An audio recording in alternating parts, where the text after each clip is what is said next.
The train whistle shrieked through the autumn air as Pearl Madison clutched her handkerchief, tears streaming down her face as she sat on the dusty platform beside the only possession she had managed to save from her previous life, a wooden crate containing her mother's fine china dishes. The year was 1876, and Fort Smith, Arkansas, was supposed to be her salvation, not another dead end in a string of misfortunes. Pearl's shoulders trembled as she tried to stifle her sobs. The station had emptied hours ago, leaving her alone as the sunset painted the western sky in shades of orange and purple. Her letter of employment as a schoolteacher had been rescinded upon her arrival, the position filled by the mayor's niece just days before. With no job, no lodging, and merely $3 to her name, the 22-year-old was utterly destitute. "Madam, are you all right?" The voice was deep and gentle, tinged with a southwestern drawl that made Pearl look up through swollen eyes. Standing before her was a tall man with broad shoulders, his face partially shadowed by a well-worn Stetson. Dust covered his denim pants and leather vest, suggesting he'd ridden hard to reach town. "I'm fine," Pearl lied, quickly wiping her tears away, "just resting a moment." The stranger's green eyes took in her disheveled appearance and the small trunk beside her, then settled on the crate of dishes. Without asking permission, he knelt beside her, removing his hat to reveal thick honey-brown hair that curled slightly at the nape of his neck. "No offense intended, madam, but you don't look fine to me." His weathered face softened with concern. "I'm Hank Jameson. I've got a ranch about 15 miles west of here." Pearl straightened her back, trying to summon what little dignity she had left. "Pearl Madison, I was to be the new schoolteacher, but there seems to have been a misunderstanding." Hank nodded slowly, his gaze never leaving her face. "So you're stranded." It wasn't a question, but Pearl nodded anyway, fresh tears threatening to spill. "These dishes," he gestured toward the crate, "they must be mighty important to you." "They were my mother's," Pearl whispered. "The only thing I have left of her. I sold everything else to purchase my train ticket here." As another sob escaped her lips, Hank's expression changed from concern to determination. He placed his hat back on his head and made a decision that would alter both their lives forever.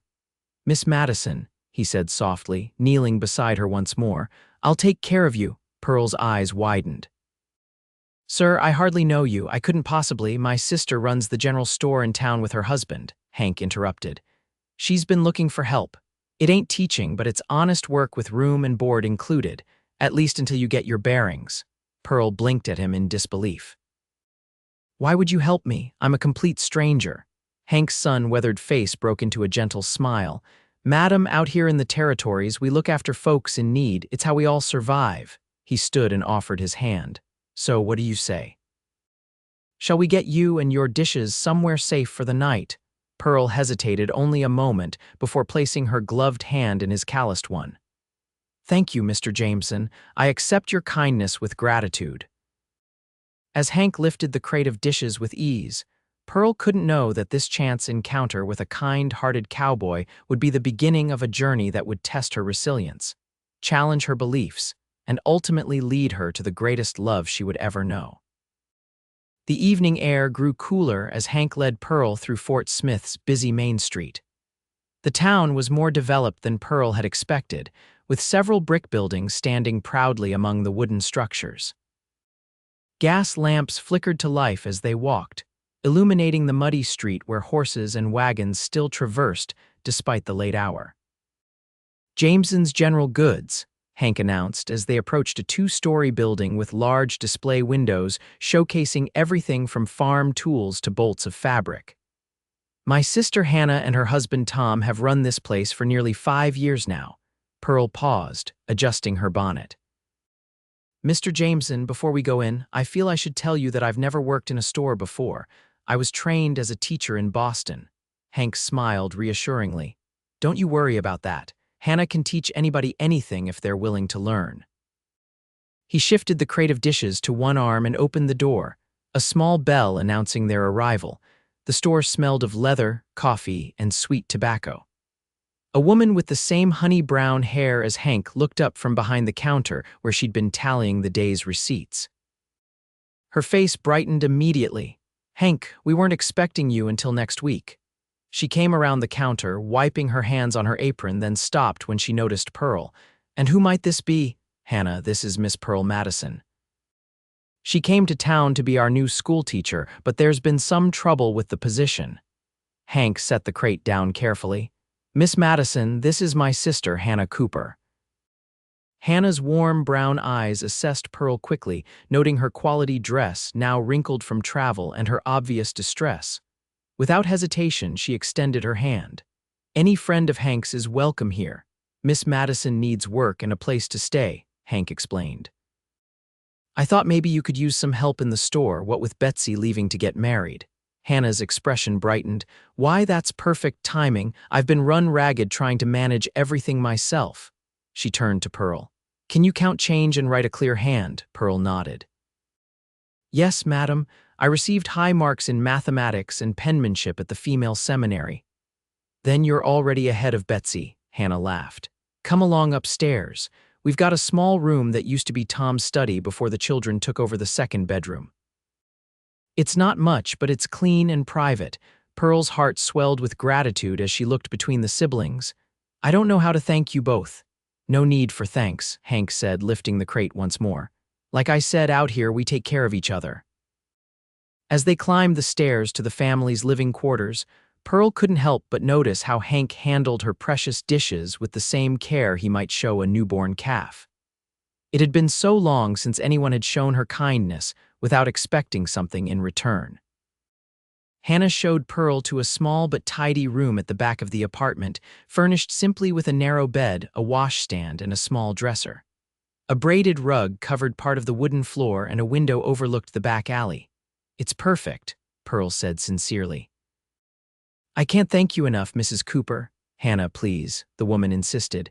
We'll sort out wages and such tomorrow. For now, you must be hungry after your journey. As if on cue, Pearl's stomach growled, causing her to blush. Perhaps a little, Hannah laughed. I'll heat up some stew while you get settled. Hank, will you be staying for supper? Hank set the crate down carefully by the dresser. If it's no trouble. I should head back to the ranch tonight, though. We're expecting a calf from that ornery Hereford heifer. After Hannah left to prepare the meal, Pearl turned to Hank. Mr. Jameson, I don't know what would have become of me if you hadn't come along. Just Hank, please, he said, removing his hat again. And I'm mighty glad I decided to come to town early, Providence some might call it. There was something in the way he looked at her, a gentle intensity that made Pearl's heart beat a little faster. Providence indeed, she whispered. The next 2 weeks passed in a blur as Pearl adjusted to her new life in Fort Smith. Working at Jameson's General Goods proved more challenging than she'd anticipated, but Hannah was a patient teacher. Pearl learned to measure fabric, weigh sugar and flour, order inventory, and handle the occasional difficult customer with grace. The Cooper children, 7-year-old James and 5-year-old Sarah, quickly grew fond of Miss Pearl, especially when she began reading to them in the evenings from her small collection of books. Tom Cooper, Hannah's husband, was a quiet man who seemed pleased to have the extra help in the store, particularly as harvest season approached and farmers began making larger purchases. Throughout these days, Pearl found herself thinking often of Hank Jameson. He hadn't returned to town since the night he'd rescued her, though Hannah mentioned that was normal. The fall roundup kept him busy from dawn until dusk. He's been running that ranch alone since our pa died 3 years ago, Hannah explained one evening as they closed up the store. Works harder than any 2 men I know.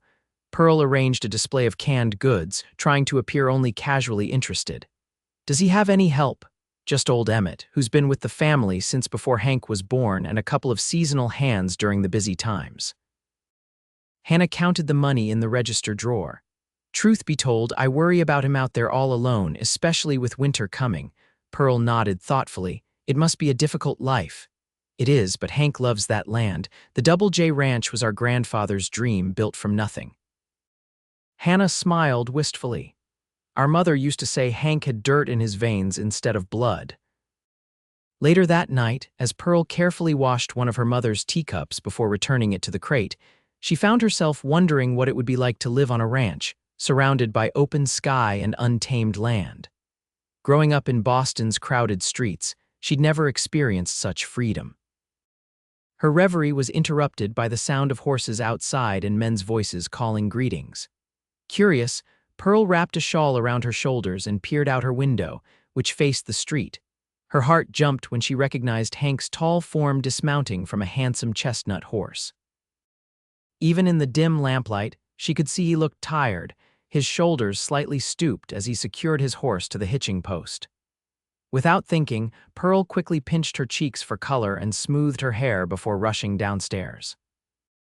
She reached the store just as Hannah was unlocking the door to admit her brother.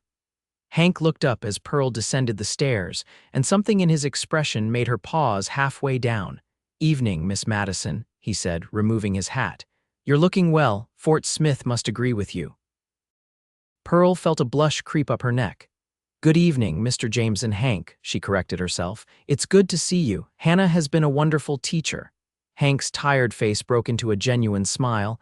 "I had no doubt about that. My sister could teach a mule to dance if she set her mind to it." Hannah rolled her eyes. "What brings you to town, brother? Not that I'm not happy to see you, but it's late for social calls." Hank's expression sobered. "Got word from Sheriff Miller that the Callahan gang might be moving through these parts. Thought I should warn you and Tom to keep the strongbox extra secure for the next few weeks." Pearl's eyes widened.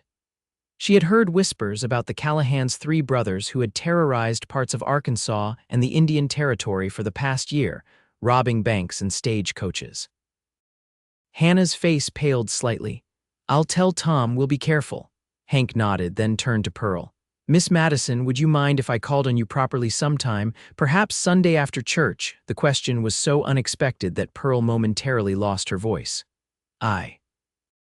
"Yes, that would be lovely," she finally managed. "Good," Hank said, a smile returning to his face.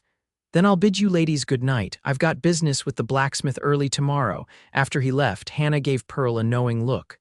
"Well, well. My brother doesn't usually call properly on anyone. You've made quite an impression, Pearl Madison." Pearl tried to dismiss Hannah's teasing, but that night, sleep eluded her as she thought about Sunday and what it might bring. Sunday arrived with clear skies and unseasonably warm weather. Pearl took extra care with her appearance, wearing her best dress, a dark blue cotton with white lace at the collar and cuffs. Hannah helped her arrange her chestnut hair in a more fashionable style than her usual simple bun. "You look beautiful," Hannah assured her as they walked to the small white church at the edge of town. "My brother won't know what hit him." Pearl's stomach fluttered with nerves. "I'm sure he's just being kind." Hannah snorted delicately. "Hank is always kind, but he doesn't go out of his way to escort young ladies around town. Not since Eliza Stewart broke his heart 3 years ago." Before Pearl could ask for details, they arrived at the church where Tom was waiting with the children. Pearl scanned the gathering crowd, disappointment creeping in when she didn't see Hank's tall figure. Perhaps he'd changed his mind. Just as the church bell began to ring, calling everyone inside, the thunder of hoofbeats drew attention to the road. Hank appeared, riding hard, his Sunday best slightly dusty from the journey. He dismounted quickly, tethering his horse before jogging up to join them. "Sorry I'm late," he said, slightly out of breath. One of the fence posts came down in the north pasture. His eyes found Pearl's, and he paused. "Miss Madison, you look mighty fine today." Pearl felt heat rise to her cheeks. "Thank you, Mr. Jameson. Shall we go in?" The service was typical for a frontier town, straightforward, preaching about honest living and helping one's neighbors. Pearl found herself distracted by Hank's presence beside her in the pew, the clean scent of soap mingling with the leather of his Sunday boots. Afterward, as the congregation spilled out into the churchyard, Hank offered Pearl his arm. "I thought we might walk to the river if you'd like. It's particularly pretty this time of year."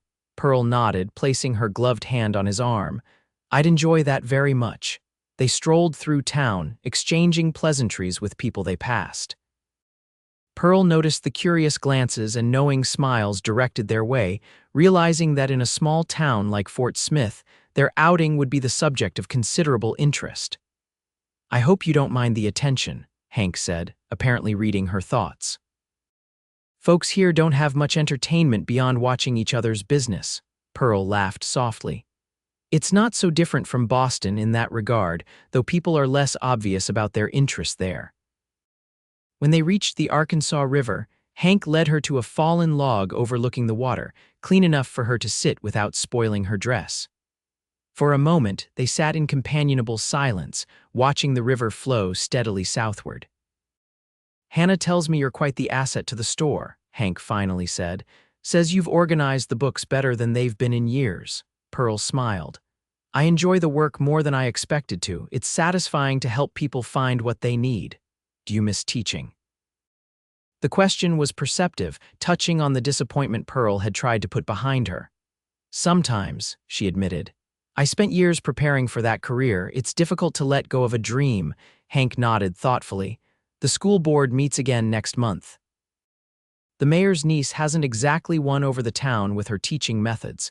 There might be another opportunity there if you're interested." Hope fluttered in Pearl's chest. "Really, I wouldn't want to displace anyone. Trust me, half the parents in town would thank you for it."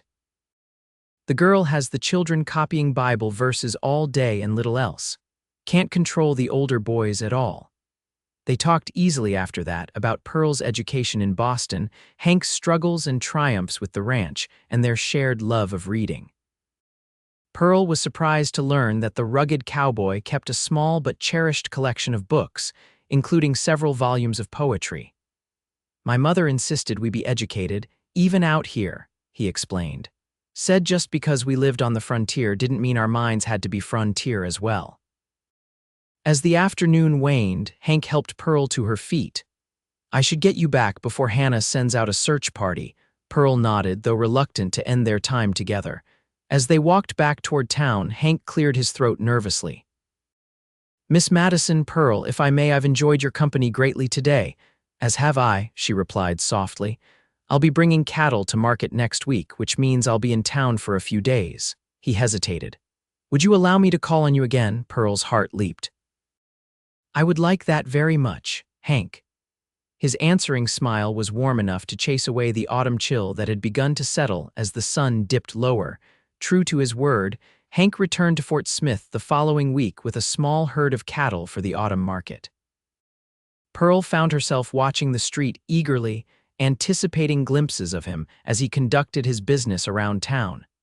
When he finally appeared at the store on Wednesday afternoon, Pearl was helping a customer select fabric. She felt his presence before she saw him, looking up to find him standing near the door, his hat in his hands. "Afternoon, Miss Madison," he said when she finished with the customer. "You're looking well." "As are you, Mr. Jameson," she replied, noting how the blue of his shirt brought out the green in his eyes. "How was the cattle sale?" "Profitable enough," he said with a modest smile. "Got fair prices all around."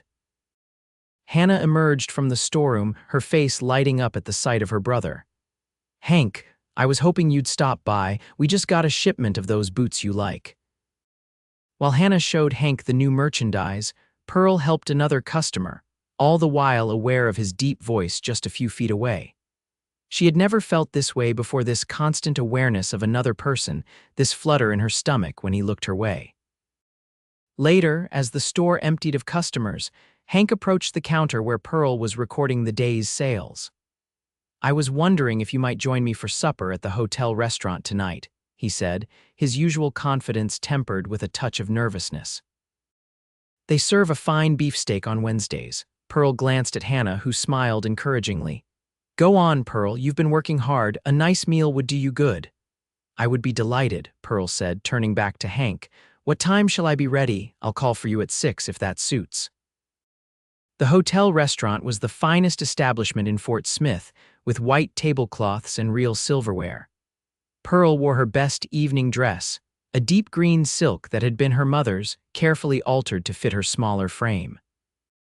The appreciative look in Hank's eyes when he saw her made all the hours of careful stitching worthwhile. Over tender beefsteak and fresh bread, they talked about everything and nothing: the changing weather, the personalities of the townspeople Pearl had come to know, Hank's plans for breeding stronger cattle by introducing a new bull to his herd. "You speak about your ranch with such passion," Pearl observed. "It's clear how much you love it." Hank nodded, his expression softening. That land has been in our family for 2 generations. Every tree, every creek, every hill has a memory attached to it." He hesitated, then added quietly, "Sometimes I worry it's selfish of me to love it so much." "Selfish? Why would that be selfish?" He looked down at his plate. "The ranching life is hard, especially for a woman. My mother bore it with grace because she loved my father something fierce, but I saw how the isolation wore on her sometimes." His eyes met Pearl's. "It's not a life I'd ask anyone to share lightly." The implication behind his words made Pearl's heart race. Was he already thinking of a future that might include her? "I think," she said carefully, "that any life can be fulfilling with the right companion. Even the most difficult circumstances can be weathered together." Something shifted in Hank's gaze, a spark of hope mixed with admiration. Before he could respond, however, a commotion erupted at the front of the restaurant as the door burst open. "Jameson," a man called out, his voice urgent. "You're needed at the livery stable. That new stallion of yours just kicked through his stall and is raising hell." Hank stood immediately. "I apologize, Pearl. I need to go," she urged. "I understand." He dropped some coins on the table. "I'll see you safely back to Hannah's as soon as I've handled this." Pearl watched him hurry away, his long strides eating up the distance. Only when he disappeared from view did she realize that something fundamental had changed between them tonight. In the careful dance they'd been performing, they'd both just taken a step closer. True to his word, Hank returned less than an hour later to escort Pearl back to the Coopers' home. His clothes were dusty and his hair mussed, but the crisis had been averted. "That horse has more spirit than sense," he explained as they walked through the quiet streets. "Cost me a pretty penny, but he'll sire some fine foals if I can keep him from killing himself first." Pearl laughed.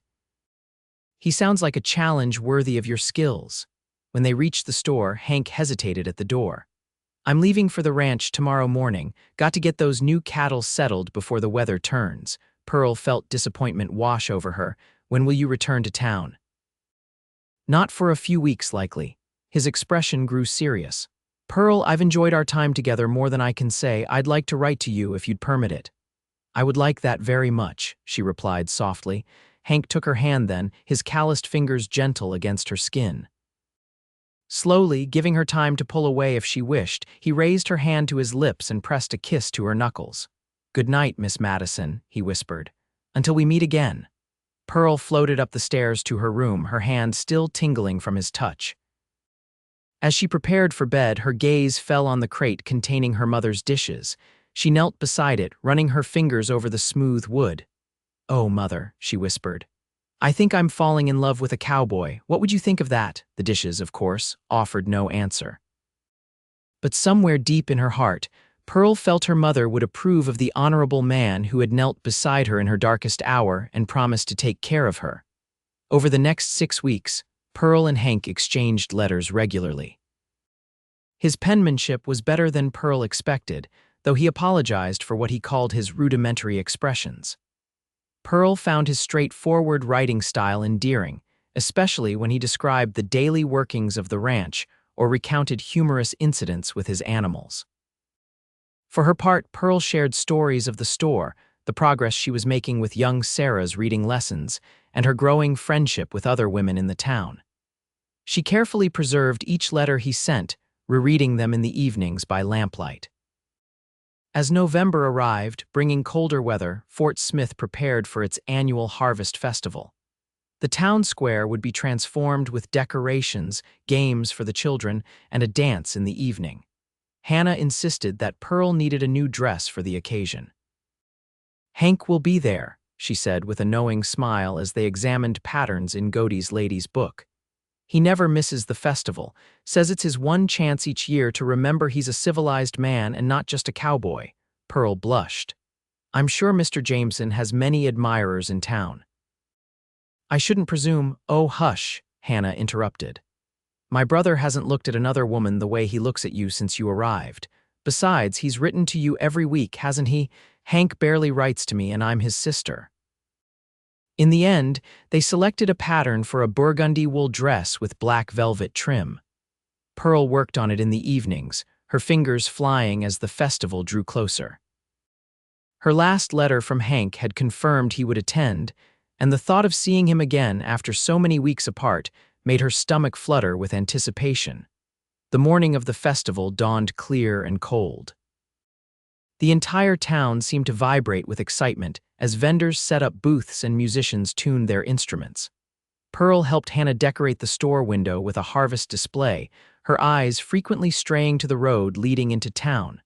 By mid-afternoon, the festival was in full swing. Pearl moved through the crowd with Sarah and James, helping them play games and select treats from the various food stalls. She was just purchasing hot cider for all three of them when a familiar voice called her name.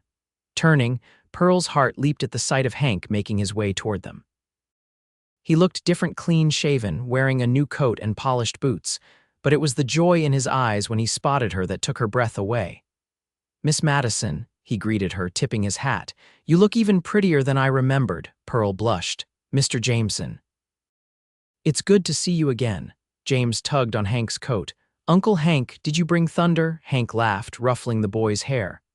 "I sure did, son. That ornery stallion is tied up at the livery if you want to see him later."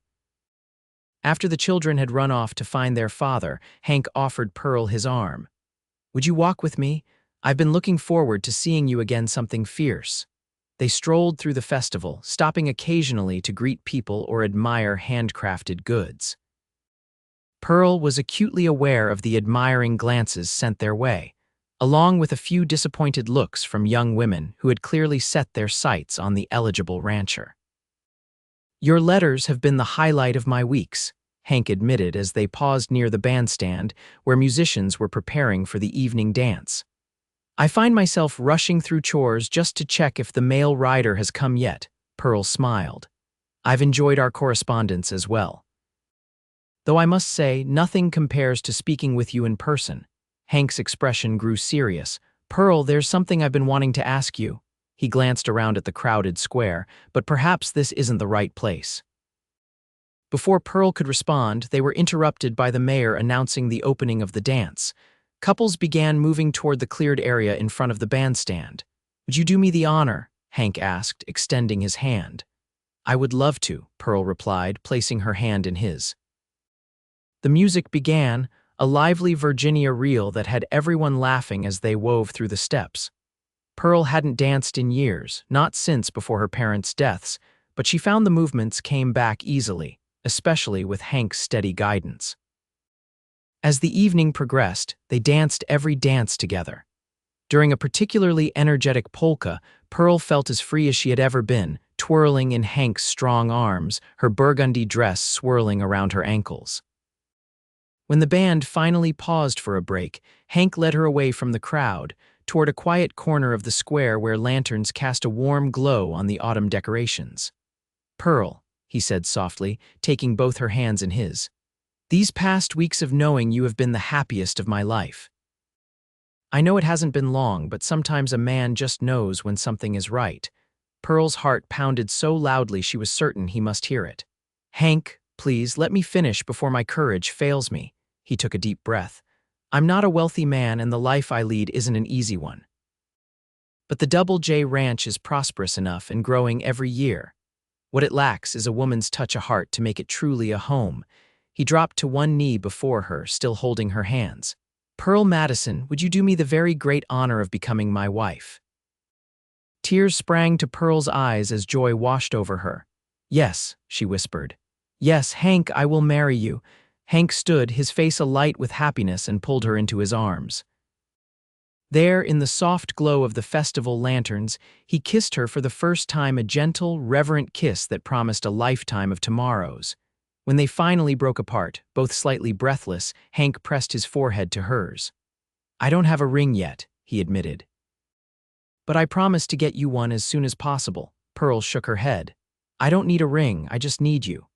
Their moment of privacy was short-lived as Hannah appeared, her face knowing. "I see my brother finally found his courage," she said, noting their clasped hands and flushed faces. "It's about time." Word of their engagement spread quickly through the festival. By the time the last dance ended, Pearl and Hank had received congratulations from what seemed like the entire town. Even the mayor's wife, who had initially been cool toward the Eastern girl, offered her best wishes. As Hank walked Pearl back to the Coopers' home that night, they discussed their future. The wedding would take place in December, before the worst of the winter weather set in. Pearl would move to the ranch, and Hank promised to bring her to town regularly so she wouldn't feel isolated. "I want you to be happy," he said earnestly. "The ranch is 15 miles out, but I'll make sure you don't feel cut off from the world." Pearl squeezed his arm. "Hank, I grew up in a bustling city where I was constantly surrounded by people, yet I often felt lonely. I don't think I'll feel that way with you no matter where we live." At the door, he kissed her once more, a deeper kiss that hinted at the passion they would share as husband and wife. Pearl's cheeks were flushed when they finally parted. "Good night, my love," Hank whispered. "I'll see you tomorrow before I head back to the ranch." Pearl watched him walk away, her heart so full it felt it might burst. From the depths of despair on that train platform just months ago to this moment of perfect happiness, her life had transformed completely. The weeks leading up to the wedding flew by in a flurry of preparations. Hannah helped Pearl sew a simple but elegant wedding dress of cream-colored satin with lace trim. The school board, impressed by Pearl's reputation in town and her educational background, offered her the teaching position for the spring term, which she happily accepted. She would ride into town 3 days a week once the weather improved. Hank came to Fort Smith as often as his responsibilities allowed, sometimes just for a few hours to bring supplies or check on Pearl. Each visit strengthened their bond as they learned more about each other's hopes, dreams, and even flaws. "I should warn you," Hank said during one such visit. "I'm told I snore something terrible." Pearl laughed. "And I talk in my sleep, according to my dormitory mates at the seminary. I suppose we'll make quite the noisy pair." 2 weeks before the wedding, Hank arrived with a wagon full of lumber. "I'm adding a room to the ranch house," he explained. "A proper sitting room where you can display your mother's dishes."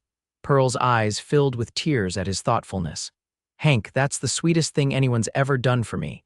On December 15, 1876, Pearl Madison became Mrs. Hank Jameson in a ceremony at Fort Smith's church. The building was filled with well-wishers, including nearly every customer from the general store and ranchers from miles around who knew and respected Hank. Pearl wore her cream satin dress with a crown of winter berries in her hair. Hank, looking uncomfortable but handsome in a new suit, couldn't take his eyes off her as she walked down the aisle on Tom Cooper's arm. The minister's words echoed in the simple church. "What God has joined together, let no man put asunder." And then they were husband and wife, sealing their vows with a kiss that prompted cheers from the congregation. The reception at the town hall featured music, dancing, and enough food to feed the entire county. As the celebration continued around them, Hank led Pearl outside for a moment of peace under the stars. "Are you happy, Mrs. Jameson?" he asked softly. Pearl leaned against his chest, feeling the steady beat of his heart. "Happier than I ever thought possible." Hank tilted her chin up for a kiss. "I promise to spend every day of my life trying to keep you that way." Later that evening, they departed for the ranch in a wagon decorated with ribbons and bells, the townspeople cheering them on their way. Pearl nestled against Hank's side, a thick blanket protecting them from the December chill. As Fort Smith disappeared behind them, Pearl watched the vast, star-filled sky unfold above the rolling prairie. This wild, untamed land that had once seemed so foreign to her now represented home and future all, because a kind-hearted cowboy had knelt beside a crying woman and promised to take care of her. The Double J Ranch came into view just before midnight, a solid 2-story house with a wide porch, flanked by a large barn and several outbuildings. Lamplight glowed from the windows, a welcome beacon in the darkness. "Old Emmett must have kept the fires going," Hank explained as he helped Pearl down from the wagon. "I told him we'd be late." Before she could take a step toward the house, Hank swept her into his arms. "It's tradition," he said with a smile. "A husband carries his bride across the threshold of their home." Their home. The words echoed in Pearl's heart as Hank carried her up the porch steps and through the front door into their new life together. The first year of marriage brought both joys and challenges for Pearl and Hank. The harsh winter tested Pearl's resilience with snowstorms that isolated the ranch for days at a time. She learned to manage the household, cook on a temperamental wood stove, and assist with the ranch chores when needed. Spring brought Pearl's first term as the town's schoolteacher. 3 days each week, weather permitting, Hank would drive her into Fort Smith in the wagon, returning in the afternoon to bring her home. The children loved Mrs. Jameson and her innovative teaching methods, and Pearl found fulfillment in nurturing their young minds. By summer, Pearl had transformed the ranch house with curtains at the windows, fresh paint on the walls, and flowers from her newly planted garden. Her mother's dishes graced a specially built cabinet in the sitting room Hank had constructed for her, a daily reminder of her journey.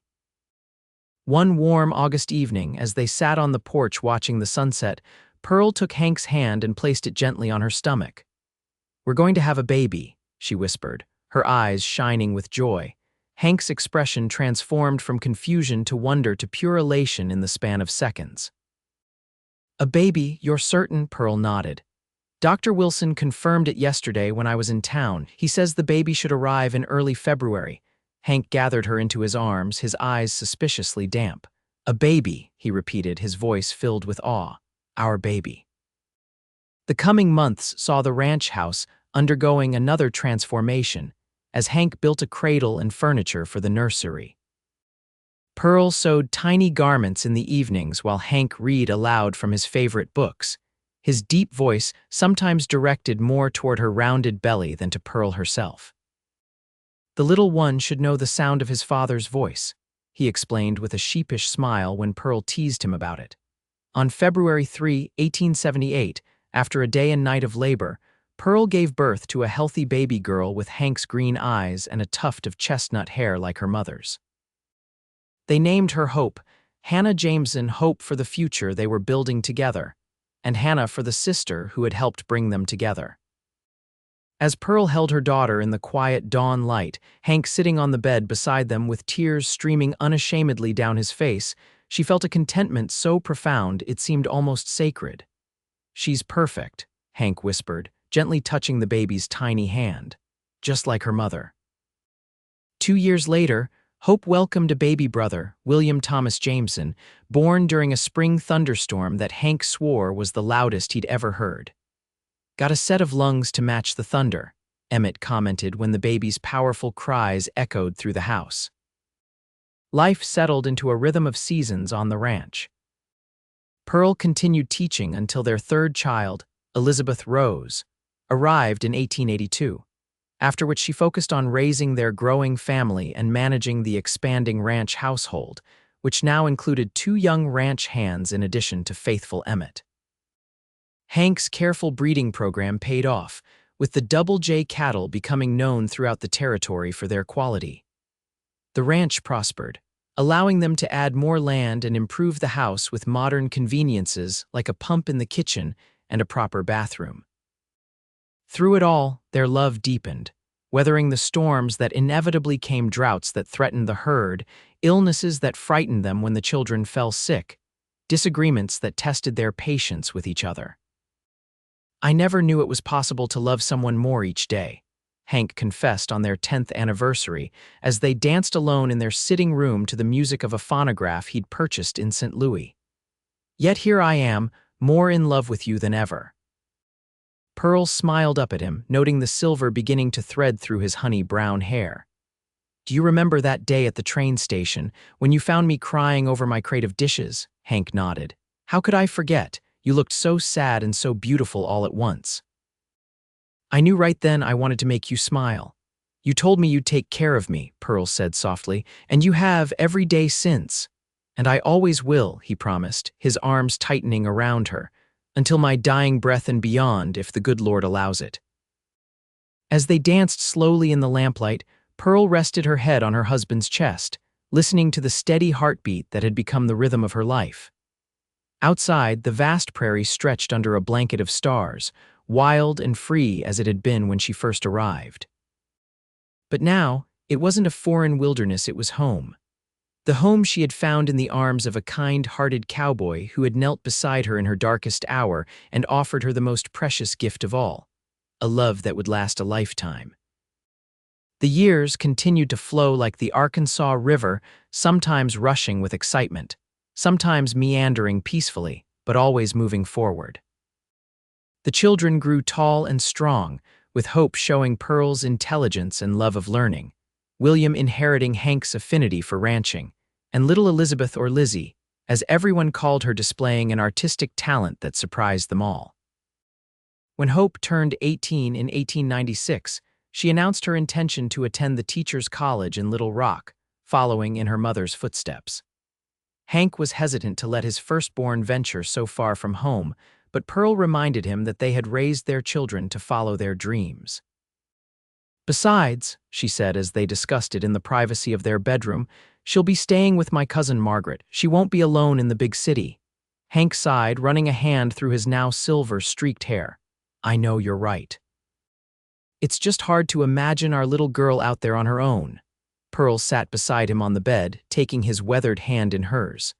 "She's not that little girl anymore, Hank, and she has your courage and my determination. She'll be fine." William, at 16, had already become Hank's right hand on the ranch, showing a natural talent for understanding cattle and a head for the business side as well. When Hank suffered a bad fall from a horse the following year, breaking his leg, it was William who stepped up to manage the spring roundup. "That boy's going to make the Double J twice what it is now," Hank predicted proudly as he watched from the porch, his splinted leg propped on a stool. "He's got vision, Pearl, sees possibilities I never considered." Lizzie, their youngest at 15, filled sketchbooks with drawings of the ranch, the animals, and the changing seasons of the prairie.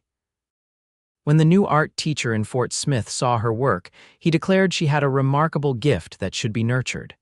"Perhaps she could study in St. Louis someday," the teacher suggested to Pearl. "There are excellent schools for young ladies with artistic inclinations." Pearl shared this idea with Hank that evening as they sat by the fire, a nightly ritual they had maintained throughout their marriage. "Another one leaving the nest," Hank said with a wry smile. "At this rate, we'll be rattling around this big house all alone before we know it." Pearl leaned against him, her head finding its familiar place on his shoulder. "Would that be so terrible? Just the two of us again, like when we started." Hank's arm tightened around her. "Nothing about being with you could ever be terrible, my love." In 1900, as a new century dawned, the Jameson family gathered for a celebration. Hope returned from Little Rock, where she now taught at the same college she had attended, bringing her fiancé, a young professor named Jonathan. William, 20, had recently proposed to Sarah Cooper, the daughter of Hannah and Tom, continuing the close ties between the families. Young Lizzie, 18 and preparing to leave for art school in the fall, decorated the ranch house with paper lanterns and flowers from Pearl's garden. Standing on the porch, watching her family and friends enjoy the party, Pearl felt a wave of gratitude wash over her. 24 years had passed since that desperate day at the Fort Smith train station. 24 years of love, growth, occasional heartache, and immeasurable joy. Hank appeared at her side, his limp from the old injury barely noticeable now. At 52, he was still handsome, his face weathered by years of working outdoors, his green eyes as bright and kind as the day they first met. "Penny for your thoughts, Mrs. Jameson," he said, slipping an arm around her waist. Pearl smiled up at him. "I was just thinking how blessed we've been. Look at what we've built together, Hank."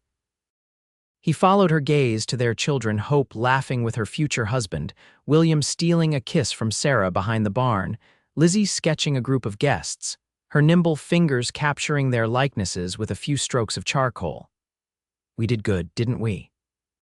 he said, pride evident in his voice. "We did very good," Pearl agreed. Later that night, after the guests had departed and the children had retired to their rooms, Pearl and Hank sat alone on the porch swing, a quilt draped over their laps against the cool night air. "Do you ever think about that first day?" Hank asked suddenly. "What might have happened if I hadn't come to town early and found you at the station?" Pearl considered this. "I believe God had a plan for us, Hank, if not that day, perhaps another, but I'm certainly glad it happened when it did." Hank nodded thoughtfully.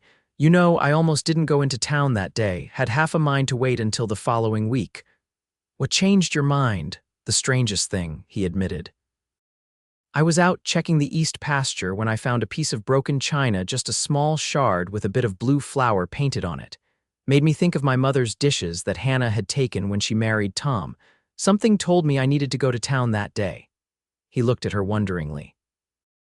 Do you think that was God's doing too? Pearl's eyes widened. Her own mother's dishes had a similar blue flower pattern. I do, she whispered. I truly do.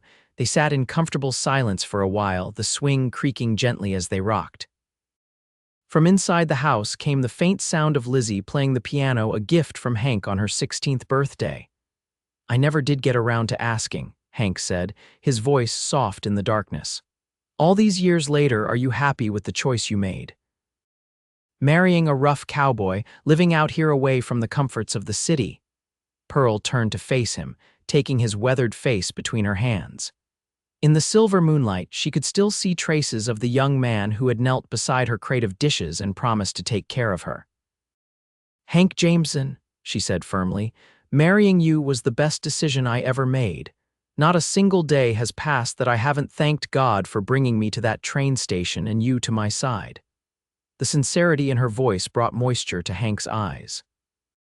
He leaned forward, pressing his lips to hers in a kiss that held all the tenderness of their first and all the depth of their years together. When they parted, Pearl rested her forehead against his. I love you, cowboy, she whispered, more with each passing day. And I love you, my Eastern schoolteacher, he replied, his voice husky with emotion. For all eternity. As the stars wheeled overhead and the prairie wind whispered through the cottonwood trees, Pearl and Hank remained on the porch, wrapped in each other's arms, looking forward to whatever adventures the new century might bring together, just as they had been since that fateful day when a broken-hearted woman sat crying beside her crate of dishes, and a kind-hearted cowboy knelt beside her and promised to take care of her. A promise he had kept, through sunshine and storm, through joy and sorrow, through every moment of their extraordinary, ordinary life together on the wild frontier they now called home.